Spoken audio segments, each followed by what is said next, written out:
नमस्कार, बहुत स्वागत है आपका स्वदेश न्यूज में। मैं हूं शिवाली श्रीवास्तव आपके साथ और बात 100 दिन संघर्ष विराम के पर एलओसी पर भले ही पिछले 3 महीने से शांति है, लेकिन भारतीय सेना को पूरी तरह अलर्ट रहने की जरूरत है। ये कहना है थल सेना प्रमुख जनरल एमएम नरवणे का, जो 2 दिवसीय दौरे पर कश्मीर गए थे। दरअसल भारत और पाकिस्तान के बीच हुए शांति समझौते के 100 दिन पूरे हो चुके हैं। शांति समझौते के दौरान एलओसी और कश्मीर घाटी में हालात की समीक्षा करने के लिए ही थल सेनाध्यक्ष कश्मीर घाटी के दौरे पर गए थे। सेनाध्यक्ष ने जवानों से बातचीत कर उनका हौसला बढ़ाया और उन्हें किसी भी चुनौती का सामना करने के लिए पूरी तरह से तैयार रहने को भी कहा। इस दौरान उत्तरी कमांड के सेना कमांडर लेफ्टिनेंट जनरल वाई के जोशी और सेना की 15वीं कोर के commander lieutenant general TP Pandey उनके साथ रहे। नरवणे ने कहा कि जहां तक पाकिस्तान पर भरोसा करने की बात है, भरोसा करना काफी मुश्किल है। इसे विकसित होने में काफी समय लगता है। पाकिस्तान के साथ दशकों से अविश्वास रहा है और उस स्थिति को रातों रात नहीं बदला जा सकता। अगर युद्ध विराम जारी रहता है और पाकिस्तान की ओर से आतंकियों को धकेलने का सिलसिला थम जाता है, तो यह छोटे प्रयास दोनों देशों के बीच के रिश्तों को मजबूत करने में योगदान दे सकते हैं। इसी साल आपको बता दें कि 25 फरवरी को ही भारत और पाकिस्तान के डीजीएमओ ने एलओसी को लेकर युद्ध विराम समझौता किया था, जिसके बाद से ही नियंत्रण रेखा पर शांति कायम है। पाकिस्तान की तरफ से पिछले 100 दिनों में कोई युद्ध विराम उल्लंघन, फायरिंग या गोलीबारी की घटना सामने नहीं आई है। हालांकि अंतर्राष्ट्रीय सीमा पर जरूर 1-2 छिटपुट घटनाएं सामने आती रही हैं, लेकिन आपको बता दें कि भारत के साथ दूरियों को पाटने की जिम्मेदारी पाकिस्तान की बताई है सेना प्रमुख जनरल एमएम नरवणे ने कहा है कि नियंत्रण रेखा पर संघर्ष विराम जारी है और घुसपैठ को रोकने जैसे कदमों से दोनों देशों के बीच विश्वास पैदा करने में मदद मिलेगी। पाकिस्तान पर भरोसा नहीं किया जा सकता, इसमें वक्त लगेगा। उन्होंने कहा यह भरोसा रातों रात नहीं बनाया जा सकता, क्योंकि जिस तरह की हरकतें पाकिस्तान लगातार करता आ रहा है या की हैं उसने, तो ऐसे में भरोसा बनाना मुश्किल है, वक्त लगेगा। साथ ही उन्होंने ये भी कहा कि पाकिस्तान के साथ नियंत्रण रेखा पर संघर्ष विराम का लंबे समय तक कायम रहना पड़ोसी देश की गतिविधियों पर भी निर्भर करता है। इसका मतलब उन्होंने साफ तौर पर यह बात कही कि अब पाकिस्तान के हाथों में ये जिम्मेदारी है। पाकिस्तान की ये जिम्मेदारी बनती है कि जिस तरह से शांति बनी हुई है वैसे ही आगे बनी रहे, और ये जिम्मेदारी साफ तौर पर पाकिस्तान की है। इस खास चर्चा में हमारे साथ विंग कमांडर प्रफुल्ल बख्शी जी जुड़े हुए हैं, जो कि रक्षा विशेषज्ञ भी हैं। वहीं जितेंद्र कुमार त्रिपाठी जी भी हमारे साथ जुड़े हुए हैं, भूतपूर्व राजदूत हैं। बहुत बहुत स्वागत है सर आप दोनों का स्वदेश न्यूज में। जी विंग कमांडर सर, सबसे पहले आपसे ही मेरा सवाल, 100 दिन पूरे हो चुके हैं संघर्ष विराम को, लेकिन एमएम नरवणे जी का कहना है कि भरोसा नहीं किया जा सकता पाकिस्तान पर, क्योंकि लगातार हमने उसकी हरकतें देखी हैं। बिल्कुल ठीक कहते हैं आर्मी चीफ जनरल नरवणे कह रहे हैं। और आपको ये बता दें कि इस समय पाकिस्तान प्रेशर में है चाइना के। चाइना ने पाकिस्तान को कह रखा है, और जब चाइना ने सुझाव दिया था कि हमें डीएस्केलेट करना है, तो उसने पाकिस्तान को भी कहा था। चाइना नहीं चाहता कि कोई हमारे भारत की तरफ से गतिविधियां पीओके में बढ़े, क्योंकि उन्होंने $90 बिलियन लगाया हुआ सीपीईसी में। उनको सीपीईसी का प्रॉब्लम आएगी, और उनके ही साथ में उनके ही सुझाव से टर्की भी वहां पे आ रहा है, जो कि कई डैम्स वगैरह में और वाटर रिजर्वेशन वगैरह के अंदर वो भागीदारी बनना चाहता है। यानी कि टर्की भी वहां पे एक किस्म से अपना प्रभुत्व जमा रहा है। तो चाइना नहीं चाहता कि इस बैलेंस में कोई प्रॉब्लम आए। उन्होंने पाकिस्तान को कह रखा था कि आप पूरी की पूरी तरह संधि विराम की रक्षा कीजिए, उसकी इज्जत करिए, पर इससे ये नहीं कहा जा सकता कि हमें पाकिस्तान पे भरोसा करना है। उधर चीन ने अब प्रेशर डालना हम पे शुरू कर दिया है। वो अपने जो जितने पॉइंट्स हैं उसको खाली नहीं कर रहे हैं, क्योंकि गोगरा, हॉट स्प्रिंग्स इत्यादि, डेप्सांग एंड डेमचौक। तो अब पाकिस्तान का भी अब रवैया बदल जाएगा। आप देखते रहिए कि पाकिस्तान धीरे धीरे बदलना शुरू होगा। इसीलिए हमको सतर्क रहना, तैयार रहना है। और हमारे को इस समय ये स्ट्रेटेजी तो ठीक है, वार्तालाप ठीक है, पर इमीडिएट टैक्टिकल ऑपरेशंस की तैयारी करके रखनी पड़ेगी।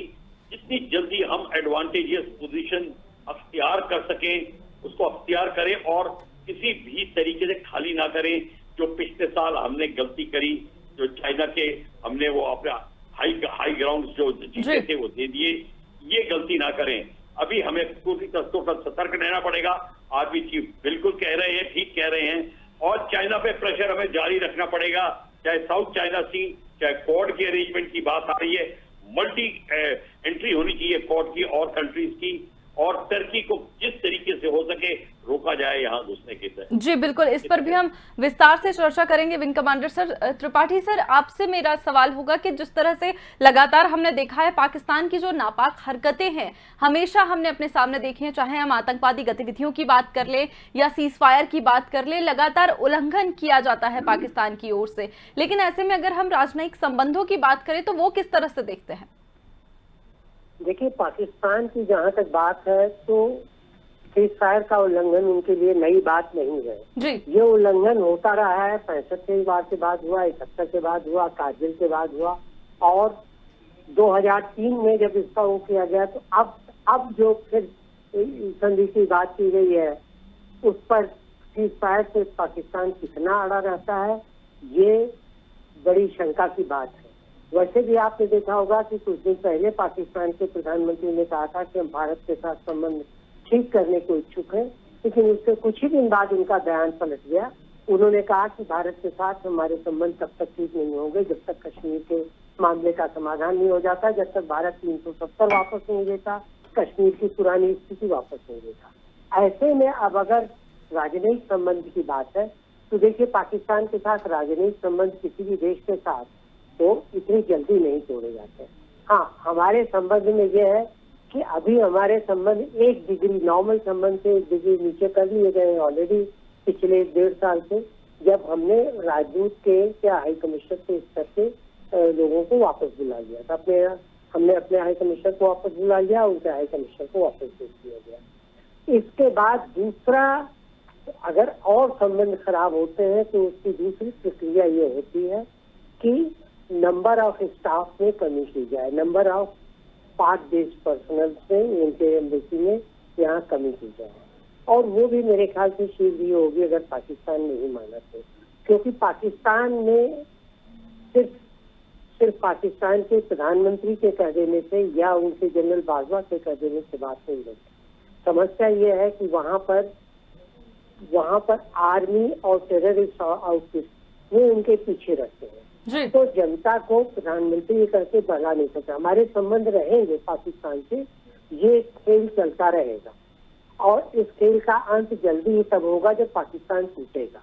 इसके अलावा कोई और दूसरा तरीका नहीं है पाकिस्तान से अपने संबंध बढ़ाने के, क्योंकि आपने देखा कि अभी 26 मार्च 21 से जब से इम्प्लीमेंटेशन शुरू हुआ है ब्रिगेड लेवल के लोगों ऑफिसर्स की बातचीत के बाद से, उसके बाद से भले ही वहाँ पर कोई गोलाबारी नहीं हुई है, लेकिन आतंकियों का छुटपुट भुगताना जारी है, आतंकियों के ट्रेनिंग कैंप जारी है और उनको फंडिंग जारी है। अभी आपने देखा कि परसों नरसों ही एक कश्मीर में एक बीजेपी के समर्थक नेता की बेटे की हत्या हो गई, आतंकवादियों ने ही उन्हें किया। तो ये जारी रहेगा, पाकिस्तान के साथ संबंध हमारे ऐसे ही चलते रहेंगे जब तक कि पाकिस्तान पूरी तरह खत्म नहीं हो जाएगा, और मैं यही कहूँगा कि इंशाल्लाह वो भी जल्दी होगा। जी विंग कमांडर सर, जिस तरह से त्रिपाठी सर ने भी बताया कि लगातार जो है पाकिस्तान की तरफ से ऐसी गतिविधियां की जाती रही हैं, इतिहास रहा है, सारे आतंकवादी जितनी भी घटनाएं घटी हैं, जितने भी हमले करवाए हैं, वो पाकिस्तान उनमें इन्वॉल्व होता रहा है। ऐसे में अगर बात की जाए, हम अपनी अगर भारत की बात करें तो कितना जरूरी हो जाता है पूरी तैयारी रखना? देखिए, तैयारी पूरी रखना है, पर एक सबसे, जैसे कि अभी त्रिपाठी साहब बता रहे थे, जब तक टेररिज्म एक्टिविटी नहीं हटेगी, ये सीज फायर का मतलब जो कुछ पैदा नहीं ढंग मतलब नहीं समझ सकते हम। पहले भी ये बात हुई थी आज से 3-4 साल पहले कि जब हमें कहा था कि यूनिलैटरल सीज फायर कर दीजिए टेररिज्म के खिलाफ, आप अपनी भारतीय सीज फायर करें, उसका कोई मतलब नहीं था। जब तक कि ये सीज फायर 2 तरफा होती है, और जब सीज फायर का मतलब है कि टेररिस्ट एक्टिविटी भी जिसका पाकिस्तान स्पॉन्सर करता है, उनके सारे ट्रेनिंग कैंप चला रहा है, तो सारे के सारे का पाकिस्तान नहीं खत्म करता, तो ये सिर्फ एक किस्म से जुबानी बात होती है। इसीलिए मैं कह रहा हूं अपनी तैयारी हम पूरी करें, बल्कि ज्यादा सतर्कता रखें, अपने ट्रुप्स का इंडक्शन इंक्रीज करें, एयर पावर का खासकर हेलीपैड और बनाए, अटैक हेलीकॉप्टर्स वगैरह को ऑपरेट करने की सहूलियत और होनी चाहिए। हमारे को अगर ऑपरेशन स्टार्ट होता है, जितनी जल्दी हम पीओके के अंदर कोई भी टैक्टिकल एडवांटेजेस पोजीशन को अख्तियार कर सकते हैं, जल्द से जल्द करें। चाइना को प्रेशर पड़ेगा, पाकिस्तान को प्रेशर पड़ेगा। हमारा 100 गज भी पीओके के अंदर घुसना चाइना को भारी पड़ेगा। इसीलिए हमारे को बहुत ज्यादा ही अलर्ट रहना पड़ेगा इस समय। और जैसे कि चाइना अपना आर्मी एयर एक्सरसाइज कर रहा है और इत्यादि इत्यादि कर रहा है, ये बड़ी पुरानी बात है। हमको यहाँ पे शुरू करके इसको पूरी तरीके से ताकतवर बनाना पड़ेगा इस सेक्टर के अंदर। और चाइना और पाकिस्तान का जो लद्दाख से कनेक्शन बनाने की कोशिश चाइना कर रहा है, उसके ऊपर हमको ध्यान रखना पड़ेगा। चाइना ने अपनी मिसाइल्स लगा दी हैं कारकोरम हाईवे के अगल बगल में। डॉनफैंग 21 मिसाइल जो लगाई हैं, ये घातक मिसाइल्स हैं। और पिछले साल हमने कहा था हमें ध्यान रखना चाहिए, कारकोरम हाईवे के ऊपर हमारे को ध्यान रखना चाहिए और प्रेशर डालना चाहिए। वो तो छोड़िए, हमने अपने खाली करना शुरू कर दिया। चाइना ने अपनी फोर्सेस बढ़ा दी डेप्सोंग वगैरह में। डेप्सोंग और डैमचौक में जो चाइना की फोर्सेस बढ़ेंगी, अब उनके पीओके में ताकत और बढ़ेगी, और पीओके में ताकत बढ़ेगी तो पाकिस्तान उतना और चौड़ा होएगा, जिसको कहते हैं कि हमको आंखें दिखाएगा। जी बिल्कुल। त्रिपाठी सर, जिस तरह से हम लगातार आतंकवाद की बात कर रहे हैं, तो आतंकवाद का नाम सुनते ही जहन में एक ही देश का नाम आता है सामने कि भाई पाकिस्तान जिस तरह से स्पॉन्सर कर रहा है चीजों को, सामने आई हैं चीजें कई बार। और क्या क्या दबाव जो है, अगर सेना की इतर हम बात करें, युद्ध के इतर हम बात करें, तो कैसे और दबाव जो है वो बनाया जा सकता है कि वो अपनी इन हरकतों से थोड़ा सा बाज आए? क्योंकि लगातार देखा गया है कोई भी दबाव पाकिस्तान को आतंकवाद को स्पॉन्सर करने में या बढ़ावा देने में कम नहीं हो रहा। जा सकता है वो अंतर्राष्ट्रीय समुदाय द्वारा डाला जा सकता है, और उसको हमें अंतर्राष्ट्रीय समुदाय को समझाना चाहिए और भी जोर शोर से, क्योंकि फिर ये दबाव अभी जो है निकटतम भविष्य में FATF के रूप में आना चाहिए। FATF की बैठक जून में होने वाली है, और अगर इस बैठक में भी पाकिस्तान निकल तो खैर सकता नहीं, लेकिन पाकिस्तान को अगर इसमें ग्रे लिस्ट से लेकर के ब्लैक लिस्ट में डाल दिया गया तो पाकिस्तान के लिए एक तरह से आत्महत्या साबित होगा। और पाकिस्तान इसी से बचने के लिए देखिए कुछ कोशिशें, कुछ जिसको कहते हैं नाम मात्र को हस्बे मामूल दिखावा कर रहा है विश्व के समुदाय के सामने कि कभी इसको गिरफ्तार कर लिया, कभी इसको गिरफ्तार कर लिया। लेकिन जब तक ये नहीं होगा, और दूसरी चीज लॉन्ग रन में हमें जो करनी चाहिए वो ये है कि बहुत पुरानी चीज पेंडिंग पड़ी है, comprehensive conference on countering international terrorism, CCIT को करना चाहिए, उसको बुलाने की जल्दी से जल्दी हमें वो करना चाहिए, ताकि वहां पर बाकी जो लंबित चीजें पड़ी हुई हैं कि टेररिज्म से कैसे निपटा जाए, उसके लिए एक फ्रेमवर्क बनाने की विश्व में वो बात हो सके, उससे कोई समझौता हो सके। लेकिन दुख की बात यह है कि यूनाइटेड नेशंस में अभी टेररिज्म शब्द की ही परिभाषा नहीं हो पाई। ये बहुत ही दुख की बात है, और हम सबसे ज्यादा इसको भोग रहे हैं। इसलिए हमें चाहिए कि हम इस मामले में ज्यादा तेजी से काम करें। अब खासतौर से कई देश टेररिज्म के मामले में हमारे साथ आ रहे हैं, जैसे ब्रिटेन, जैसे फ्रांस, जैसे USA। तो अब ऐसी हालत में हमें चाहिए कि हम दबाव ज्यादा से ज्यादा इंटरनेशनल फोरम पे और रीजनल फोरम पे बनाएं। जैसे ब्रिक्स की मीटिंग होने वाली है, RIC की मीटिंग होने वाली है, इस सब में भी दबाव और हम पाकिस्तान से बनाएं, ताकि पाकिस्तान ये समझ जाए कि उसके लिए अब एकमात्र रास्ता जो है वो ऑप्शन चॉइस है, मतलब कि टेररिज्म को लगाम देना है।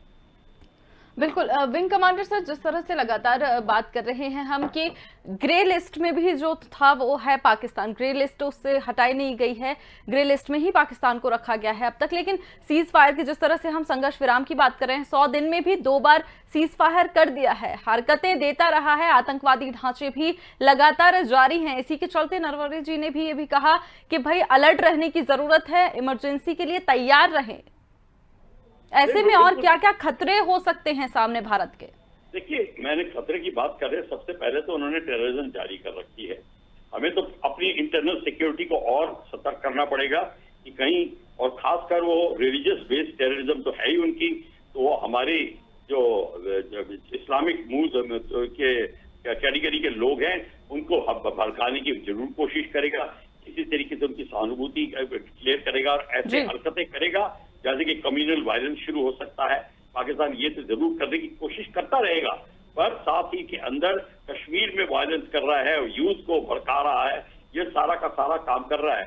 एफएटीएफ को जितनी जल्दी और ज्यादा इसके ऊपर प्रेशर डालना पड़ेगा और टोटली जिसको कहते हैं कि उसको टेररिस्ट लिस्ट में डिक्लेयर करना पड़ेगा और टोटली उसका फाइनेंशियल एड जब तक खत्म नहीं होंगे तब तक पाकिस्तान बिल्कुल बाज नहीं आएगा।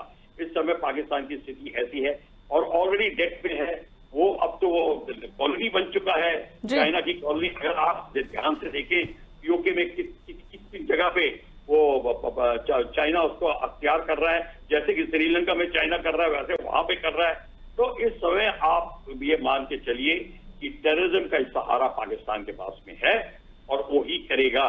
इसीलिए हमको इस समय चूकना नहीं चाहिए, जहां तक हो सके आगे बढ़कर हमको इसको, और चाहे अगर हमें सीज फायर को डिक्लेयर करना चाहिए कि हम नो मोर सीज फायर, क्या फर्क पड़ता है, हम वो कर दें। अबे ये इसकी खुशियां नहीं मनानी चाहिए कि सीज फायर हो गया, बल्कि सीज फायर का होना हमारे इस समय खिलाफ जाएगा, क्योंकि हम इज्जत करते हैं सीज फायर की, पाकिस्तान नहीं करता। तो ये एक किस्म से हमें भी ध्यान रखना पड़ेगा। किसी तरीके से हमको और ज्यादा जिसको कोवर्ट ऑपरेशंस का सहारा लेना पड़ेगा, इंटेलिजेंस तगड़ी करनी पड़ेगी और जितनी जैसे कि घुस के उनके टेररिस्ट के स्थानों पे अटैक शुरू कर दीजिए, उसके ऊपर कोई रोक नहीं है। सीज फायर का मतलब ये थोड़ी कि आपके टेररिस्ट ये इलाकों को नहीं कर सकें, वो अलग चीज है।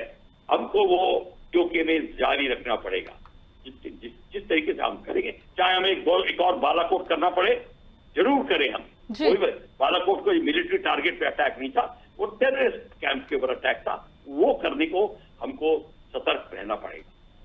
बिल्कुल त्रिपाठी सर, जिस तरह से विंग कमांडर सर ने भी हमें बताया कि जिस तरह के हमने अटैक किए हैं वो वहां की जनता पर नहीं, लेकिन जो जरूरी था, जो आतंकवादी गतिविधियां वहां संचालित हो रही हैं, जो ढांचे हैं, अभी भी लगातार खबरें सामने आ रही हैं कि जो बॉर्डर पर भी गतिविधियां जो है वो संचालित की जा रही हैं, आतंकवादी गतिविधियों को संचालित किया जा रहा है, ढांचे मौजूद हैं, बाज नहीं आ रहा पाकिस्तान। ऐसे में दूसरे देशों का कितना समर्थन पाकिस्तान को मिलता रहता है? देखिए, पाकिस्तान को जहां तक मिलने वाले समर्थन की बात है, सिर्फ गिने चुने देश है। सबसे बड़ा देश उसका तथाकथित सदाबहार दोस्त है चीन, जो चीन भी धीरे धीरे अगर पाकिस्तान की यूटिलिटी इसके लिए खत्म होती है, कम होती है, तो चीन भी पाकिस्तान को दूध की मक्खी की तरह निकाल फेंकेगा और इसमें थोड़ा टाइम लग सकता है। दूसरा जो देश है इसके साथ तुर्की है। तुर्की पूरी जोशों से इसके साथ है, क्योंकि तुर्की चाहता है कि वो इस्लामिक देशों की नेतागिरी या उनकी खिलाफत साथ में उनका खलीफा बना दे। तीसरा देश कुछ हद तक मलेशिया है, जो कि अब चुप बैठा है। चौथा अजरबैजान है, क्योंकि अजरबैजान का पाकिस्तान ने भी और तुर्की ने दोनों ने समर्थन किया आर्मीनिया के साथ नगोर्नो कराबाख संघर्ष में। तो ये 4 देश ज्यादातर है जो कि उनके साथ है। 5वां चीन की वजह से उत्तर कोरिया है, इसलिए भी उत्तर कोरिया को पाकिस्तान ने एटॉमिक सीक्रेट्स भी दिए थे, एटॉमिक फॉर्मूले भी दिए थे। तो ये 4 खास है। बाकी अगर आप देखें बड़े देशों में लोग ये कहते हैं, कुछ लोग ये कह सकते हैं कि ये रशिया भी अब पाकिस्तान के खेमे में जा रहा है, लेकिन ऐसी कोई बात नहीं है। रशिया की अपनी कंपल्शन जो है वो ये है कि रशिया के पास दुनिया को देने के लिए सिर्फ 2 ही चीज है, हथियार और तेल। तो हथियार ज्यादा मात्रा में, तो हथियार बेचने के लिए वो पाकिस्तान का भी रुख करता है। लेकिन रशिया के साथ संबंध हमारे वैसे ही है जैसे चीन के पाकिस्तान के साथ है, इसलिए हमें उसमें चिंता नहीं करनी चाहिए कि काफी वो संबंध हम बिगाड़ आएगा। बाकी जो बड़े देश हैं, आप अमेरिका ले लीजिए, आप इंग्लैंड, फ्रांस, जर्मनी, ये सारे देश जो है, ब्राजील, ये सारे देश हमारी ओर से ही है और हमारे साथ है। तो ऑस्ट्रेलिया, जापान तो है ही, दक्षिण कोरिया, तो हमें इस मामले में, आतंकवाद के मामले में तकरीबन सारे विश्व का समर्थन प्राप्त है और अब तो सऊदी अरेबिया और यूएई का भी समर्थन प्राप्त हो गया है। तो हमें बस यही जो हमारे दो पड़ोसी हैं यही ज्यादा घातक है, इन्हीं से निपटना है हमें मुख्यतः। जी बिल्कुल। विंग कमांडर सर, जिस तरह से बात हम आतंकवाद और संघर्ष विराम की कर रहे हैं, ऐसे में मैंने आपसे थ्रेट भी जाने, क्या कुछ खतरा हो सकता है भारत के लिए, क्या कुछ अपॉर्चुनिटीज भी हैं हमारे पास? आप अपना क्वेश्चन रिपीट करें, आपने पूछा क्या? सर आपको मेरी आवाज आ रही है? आ रही है, मैं आपका क्वेश्चन में रिपीट करिए जरा।